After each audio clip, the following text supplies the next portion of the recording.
Hello प्यारे बच्चों, मैं हूं कमलेश सर और आप सभी का स्वागत है आपके अपने यूट्यूब चैनल के एजुकेशन वाला में। आज के इस वीडियो में हम कारक पढ़ेंगे। जी हाँ, कारक, जिसे इंग्लिश में हम कैश कहते हैं। आइए उन्हें देखते हैं। ये क्या कहता है, पहले डेफिनेशन समझने का प्रयास करते हैं। कैश शोज अ नाउन और a pronoun relations with other words in a sentence. कारक जो है, जो दिखलाता है नाउन और प्रोनाउन का संबंध दूसरे शब्दों के साथ एक सेंटेंस में। कैसे दिखलाता है, पहले इसकी और डीपली स्टडी करते हैं। पहले हम ये जानने का प्रयास करते हैं कैश के कितने प्रकार होते हैं और एग्जांपल से उसे क्लियर करेंगे। ए कैश हैज 4 टाइप्स, सब्जेक्टिव या नॉमिनेटिव कैश, जिसको हम हिंदी में कर्ता कारक बोलते हैं। नंबर बी, ऑब्जेक्टिव कैश या एक्यूजेटिव कैश, जिसे कर्म कारक बोला जाता है। पॉसेसिव कैश, संबंध कारक, इसे हम जेनेटिव कैश भी कहते हैं। वोकेटिव कैश, संबोधन कारक। ये जितने कैश है, इसमें नाउन और प्रोनाउन का संबंध दूसरे वर्ड के साथ एक सेंटेंस में दिखाया जाता है। अब सब्जेक्टिव क्या है, यानी नॉमिनेटिव कैश क्या है, उसे समझते हैं। नॉमिनेटिव सब्जेक्टिव कैश, जिसे हम नॉमिनेटिव कैश भी कहते हैं। देखिए, व्हेन अ नाउन और a pronoun is used as a subject of a verb, जब एक संज्ञा या सर्वनाम, नाउन या प्रोनाउन एक वर्ब के सब्जेक्ट के रूप में यूज किया जाए तो हमारा हो जाता है सब्जेक्टिव कैश, या आप नॉमिनेटिव कैश भी बोल सकते हैं। जैसे द बॉय इज प्लेइंग, लड़का खेल रहा है। लड़का क्या कर रहा है, लड़का खेल रहा है, तो बॉय यहाँ क्या होगा, नाउन, ये कॉमन नाउन है।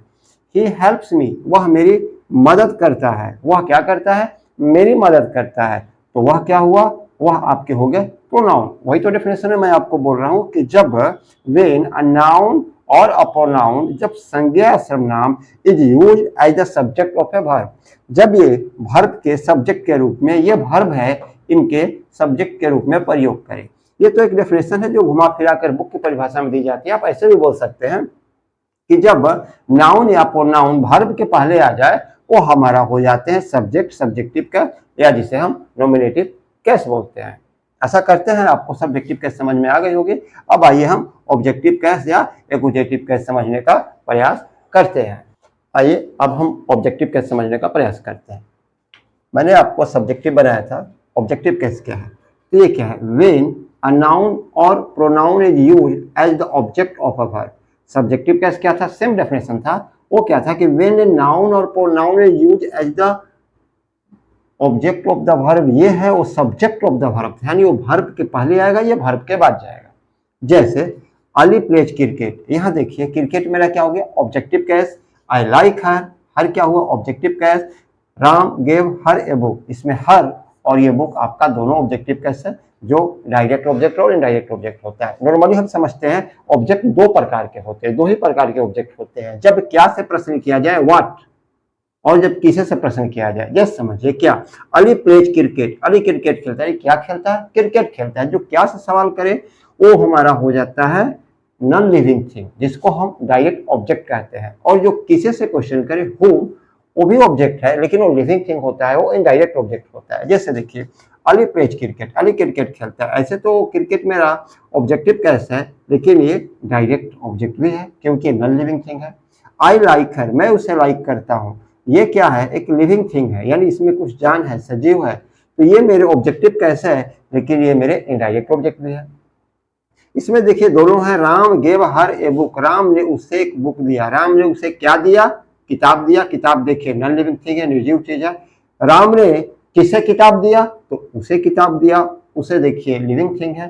तो ये मेरा क्या हो गया, ये इनडायरेक्ट ऑब्जेक्ट हो गए, ये डायरेक्ट ऑब्जेक्ट हो गए। छोटी छोटी चीजें आप इसे लिखकर याद कर लेंगे। आते हैं, अगर इसी सेंटेंस में हम आपसे पूछें कि अली क्या है, तो अली आप बोल सकते हैं ये सब्जेक्ट यानी सब्जेक्टिव कैसे है।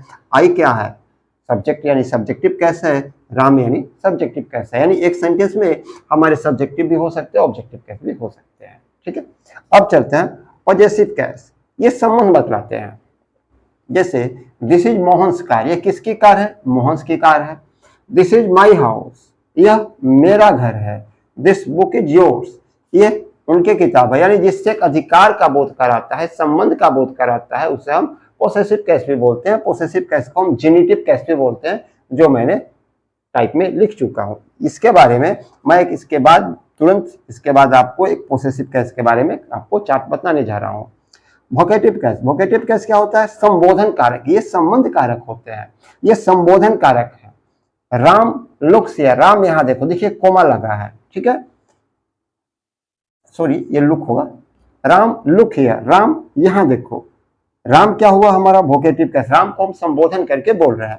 सीमा गो देयर, सीमा वहां जाओ, यानी सीमा को हम संबोधन कर रहे हैं, तो ये हमारे होगा वोकेटिव केस। एक बार फिर मैं आपके दिमाग में बैठा दूं कि subjective case, objective case, possessive case, vocative case. क्या सब्जेक्टिव केस क्या है?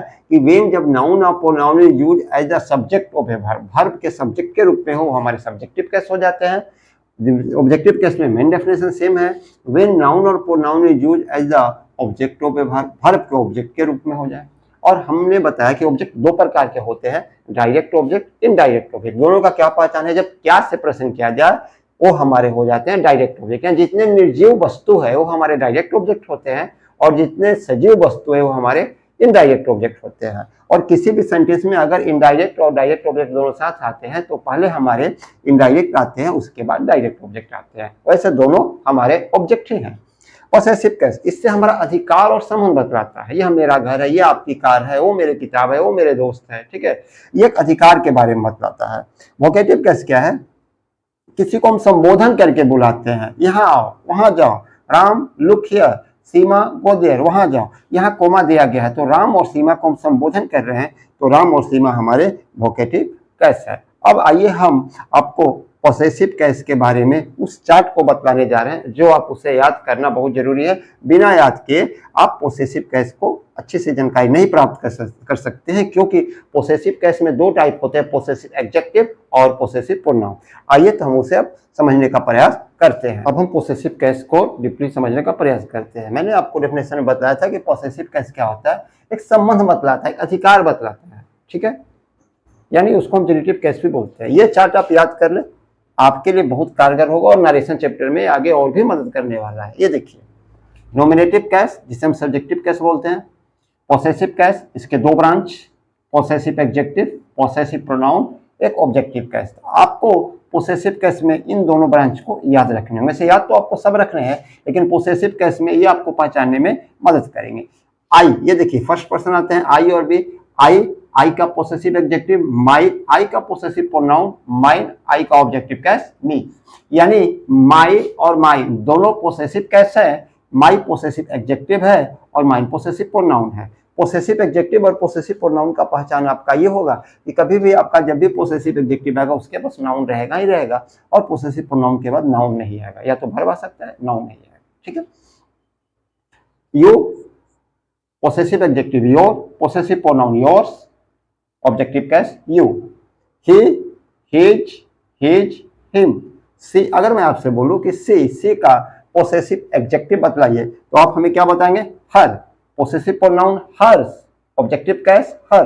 अब कोई पूछेगा कि हर और हर्ष दोनों है क्या, तो आप दोनों एक लाइन में बता, एक पॉसेसिव प्रोनाउन है और एक पॉसेसिव एडजेक्टिव है।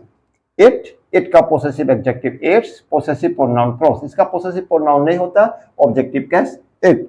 दे का possessive adjective their, possessive pronoun theirs, objective case their. ये आप चार्ट को एक दिन दो दिन बहुत अच्छी तरह से आप याद कर लें, ये आपके लिए बहुत ही कारगर सिद्ध होने वाला है।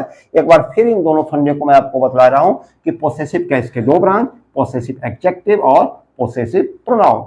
आप इसे याद कर लेंगे। जैसे मैं आपको बोलूंगा एग्जांपल्स के लिए कि दिस इज माई कार, यह मेरी कार है, माई पॉसेसिव केस, पॉसेसिव केस में ये पॉसेसिव एडजेक्टिव। इसी को मैं कहूंगा कि दिस कार इज माइन, यह कार मेरी है, तो ये हो जाएंगे पॉसेसिव प्रोनाउन, क्योंकि माइन मेरे हैं, पॉसेसिव प्रोनाउन यानी पॉसेसिव केस। यानी पॉसेसिव केस के दो ब्रांच, पॉसेसिव एडजेक्टिव और पॉसेसिव प्रोनाउन। अगर आपसे कोई बोले कि सर किसी व्यक्ति का नाम हो, तो जो नाउन है, नाउन का कोई चेंजेबल नहीं होता है। हमने जो भी लिखा ये सारे प्रोनाउन को चेंज किया है। नाउन जैसे राम, अगर राम को हम आपसे बोलेंगे कि पॉसेसिव ऑब्जेक्टिव केस क्या होगा, पॉसेसिव प्रोनाउन क्या होगा, तो ये नहीं, नाम का सिर्फ आपके नाम ही रहते हैं। नाउन चेंज समझिए कि नाउन चेंज होते ही नहीं है, चेंज होते हैं तो ये आपके प्रोनाउन चेंज होते हैं। आशा करता हूं कि आपको केस चैप्टर बहुत अच्छी तरह समझ में आ गए होंगे, और अगर जिन विद्यार्थियों को, जिन प्यारे बच्चों को कुछ भी दिक्कत हो वो हमें कमेंट करें, और अगर आपको ये वीडियो अच्छा लगे तो लाइक, सब्सक्राइब और शेयर करना ना भूलें। Thank you very much for watching this video.